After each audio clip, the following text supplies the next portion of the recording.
Hi everybody, Paul Cameron here with SpeedUpMyJobSearch.com, and this is day 11 of my 31 days of search efficiency. And today's efficiency tip is going to be very simple, right? Very easy. I'm going to show you how to efficiently prepare for your interviews, and I've got a very effective checklist that I'm just going to give you.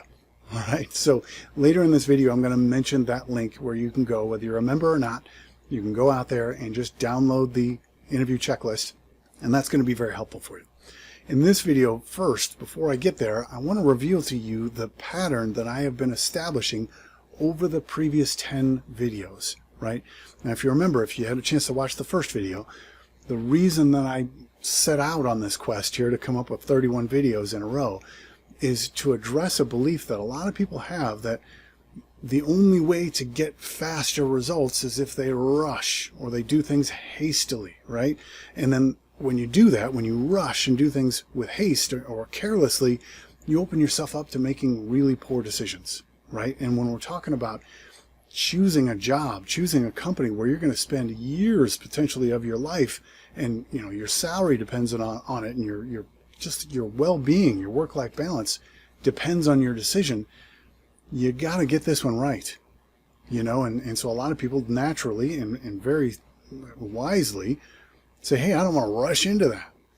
And what I'm trying to say, and the point I'm trying to get across here, is that when you do things efficiently, when you have a better process, you kind of systematize what you're doing, so you're doing it consistently and repeating this process in an efficient and quality way, that you get better results faster, right? And there's two main reasons for this, okay? And especially through these first 10 videos that we've gone through, right? When you do the little things, you know, reason number one here, when you do the little things that don't really matter a whole lot, right? When you do those little things a little bit better than everybody else in the process, well, that's a big indicator to the employer that this is a quality candidate, right? The little things in life that we do indicate how we're going to do the big things, right? I am a huge believer in that old saying that, you know, how you do anything is how you do everything.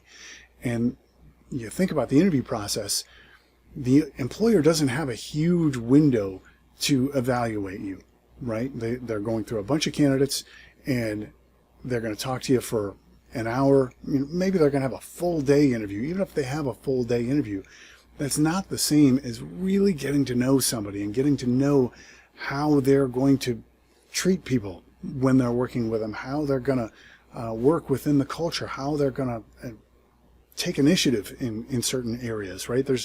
That's a challenge for these employers. And when you do these little things really well and better than the other candidates, that's a key indicator for the employer. And then number two, in terms of why doing things efficiently can get you much better results, is because when you do those little things that don't really matter a whole lot, a little bit better than everybody else, but you do them a whole lot faster than everybody else, that then gives you more time to be able to sit back and make a great decision. It allows you as the candidate to then evaluate the little tells that the employer is demonstrating for you, right? Remember, you're interviewing them as well, and you need the time to look at all those little things that they're doing. How are they communicating with you? Are the emails back and forth from HR chalked with typos and you know, mistakes? And when you call in, are they kind and courteous in answering your questions, or are they just say, you know what, not now, I don't have time for this? During your interview, are they taking calls and engaging in work stuff while they're meeting with a potential employee of the organization? Where are the priorities there? You need to be able to see those and take those things in, which when you're in the heat of that interview and the lights are on and you're, you know, actively emoting, as one of our speakers once said, it's harder to take all that in until afterwards, when you've had a chance to review it in your mind. So when you're doing things such as, like the very first interview we talked about, you know, you upload your resume into the ATS and it doesn't parse your information correctly, and I showed you an example of two different guys who were applying to that same role who were equals. one of them took 8 steps to get all that information in. The other person took 1 step, right? Not going to make any difference to the employer on that particular thing, but now I've got a lot more time. If I'm that one guy doing the 1 step, I've got a lot more time to think things through. Or asking for LinkedIn introductions. One of the biggest time-consuming parts of that whole process is thinking of what to say. And think about how many introductions you didn't ask for because you didn't have time to sit and think through how you're going to ask that question. And I showed you a quick form that will take you less than 30 seconds to fill out, and it will write the introduction request for you. What about getting leads efficiently? Some people think, I'm just going to go look for what's posted out there. Those are not going to be your highest percentage hit rate when you're going through job leads. How do you find companies to target, especially at the senior levels? You know, you're at a director level or a C-level role. You got to know how to go after those leads, how to come up with the leads, how to network your way into those leads, and to make that company feel very lucky to be getting the interview with you. It's hard to create that impression when you're just sending in another application like everybody else. This video, we showed you specifically how to do that more efficiently, so it takes you less than 10 minutes a day to get lots of leads over the course of a week. LinkedIn connection requests. If you recall this video, I've got a form here. It's just speedupmyjobsearch.com/connecting, and you're welcome to use this. I've got 4 different templates here. 15 seconds, maybe, to have that done. You don't have to think about what to say. You don't have to lose a lot of time trying to make that, connection request to somebody you don't know. And, if you don't network with people, you don't meet new people, you're going to miss opportunities, right? So this takes the time that you would have invested in that out of that process, right? That makes it so much more efficient. Writing cover letters. Just filling out this quick form. How long does it take you to write a cover letter, for Pete's sake? This you can do in less than 5 minutes. And once you get the hang of it, you can get this done in less than 1 minute. It's customized, it's good, and you can send it. And it will help you to stand out. One of those little things that doesn't always matter all that much, but you do it a little bit better than everybody else in a whole lot less time. What about keeping your network strong, right? The fastest way to get into a new position is to have somebody who knows about a job that reaches out to you, who knows you're looking, right? So you need to keep your network strong. What do you reach out to them about? So many people let their networks wither and die because they just don't know what to say when they reach out. It's not a natural thing for them. Well, here in the program, I've got 9 different ways and reasons to reach out to your network that make it very, very simple and easy to do. And when you're tracking your data so that you can let your information, your product results, tell you what you need to be working on, that's going to save you tons of time so you know what to work on instead of being overwhelmed and trying to work on everything, right? The data is going to tell you precisely where you're falling down, where you need to put your efforts and work on something.